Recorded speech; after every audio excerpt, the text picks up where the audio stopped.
Primaries, elections, and runoffs. Voters head to the polls more than people in just about any other state, but now some state lawmakers want to change that. New at 6, Fox 5 political reporter Claire Sims spoke to the legislator spearheading an effort to update Georgia's runoff election law. The bill's primary sponsor says we have too many elections here in Georgia, and this legislation would help fix that. So we're the only state in the nation that has a runoff election after the primary and after the general election. State Representative Syra Draper says it's time to change Georgia's runoff election law. This week, the Atlanta Democrat filed a bill to lower the percentage of votes a candidate must win to avoid a runoff from 50% to 45%. Basically what it accounts for is that so-called spoiler candidate, that candidate that is going to get 1 or 2% of the vote that doesn't represent the values of the people. Georgia's current system has faced increased scrutiny the last 2 election cycles after high-profile runoffs in Georgia's U.S. Senate races.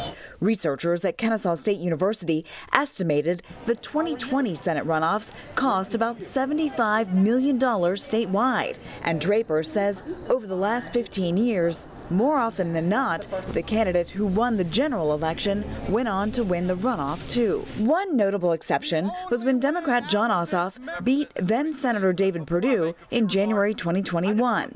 If Draper's bill was the law then, Perdue would still represent Georgia in the U.S. Senate. At an event in Metro Atlanta Friday, Senator Ossoff declined to weigh in on the legislation. At this time, I don't have a comment on any specific bill. I know there's a range of proposals, as any of them come closer to potential passage, I'll take a closer look. Representative Draper acknowledges there are some people who aren't comfortable with the 45% figure because it doesn't represent a majority of voters. But she argues fewer people usually turn out a second time. We always see a decline, huge decline in participation. So even in runoffs, you may get a 50% threshold, but it's a lower raw number of votes than you had in that general election. The bill is assigned to the House Governmental Affairs Committee, but without any Republican co-sponsors, it's not clear whether it will get a hearing.